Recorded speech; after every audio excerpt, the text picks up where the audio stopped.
Going now to the press review, Diptyque Laurent is here to take us through the main stories in the world's press. Hello, Diptyque. You're starting here in France, where far-right leader Marine Le Pen has threatened a no-confidence vote against the Prime Minister.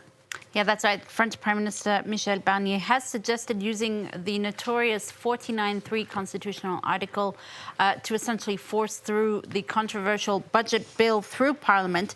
In response, Marine Le Pen, the far-right leader, said that she threatened really to bring down the Barnier's fragile coalition government with a vote of no confidence. Now, the far-right essentially opposes tax rises against households, entrepreneurs and pensioners, and say that this is not incorporated in the proposed budget bill.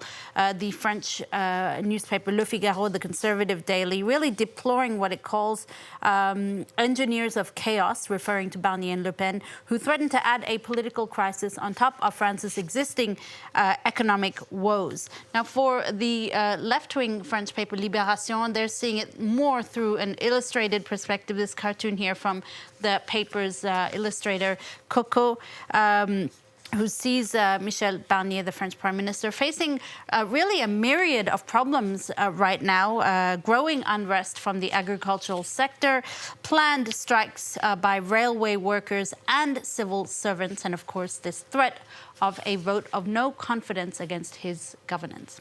All right, Diptyque, we're going back to one of our top stories now in the US, where the House Ethics Committee has declined to release a damning report, or allegedly damning report, into sexual misconduct allegations against Matt Gaetz, Donald Trump's pick for Attorney General. Well, it's getting a lot of coverage in the Washington Post today. The Washington Post is actually revealing some of the details of this report. It revealed, of course, as you said, that House Ethics Committee probe into sexual misconduct allegations against Matt Gaetz, who was named by Donald Trump to be the next Attorney General. On Wednesday, the committee said that it would not release the report on the allegations that are really centered around whether Gaetz paid for sex with a minor at drug-fueled parties while he was serving in Congress.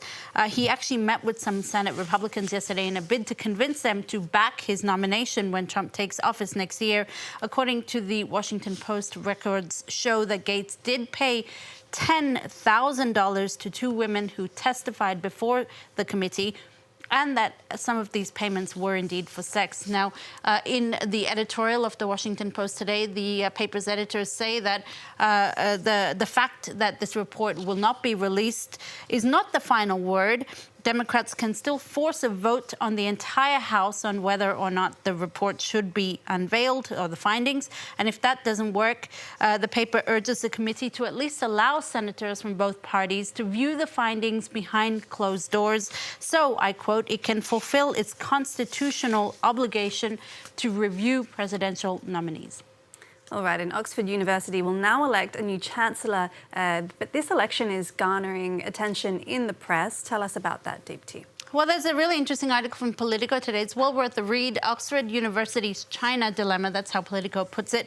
So this election is to nominate the next chancellor of Oxford University, but it is an election that comes with a lot of geopolitical undertones. 250,000 alumni and academics will be voting next week on the next chancellor.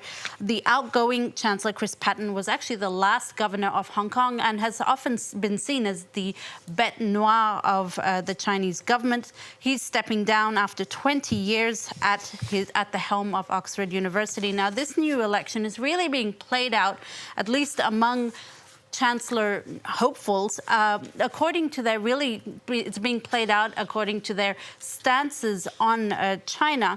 Now, Oxford is heavily reliant on foreign students. In particular, Chinese students did make up the largest foreign student cohort until last year. Reports suggest that they might contribute up to £6 billion to the university sector.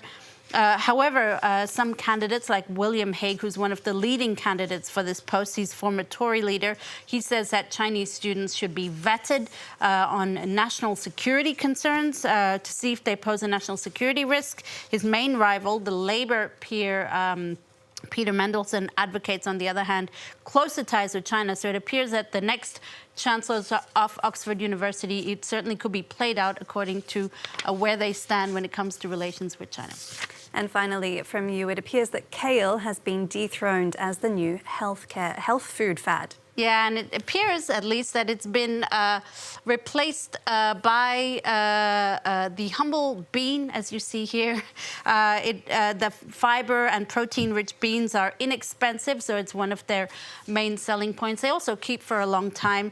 There's nothing really bad to say about beans, except perhaps, you know, the one unfortunate side effect you get from eating beans.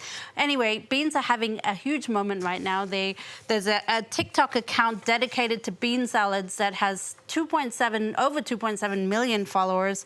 There's a new museum called Beanlandia in New Orleans. It also includes an annual parade where people wear suits that are decorated with dried beans. There's even a $200 a year exclusive bean club. Now, I mentioned that bean museum. I kind of I fell down the bean rabbit hole, if you like, and I was really curious. So this is like typically what one of those parades might entail people wearing. I think I've seen it all now officially. Thank you very much, Deepti, for that look at the papers.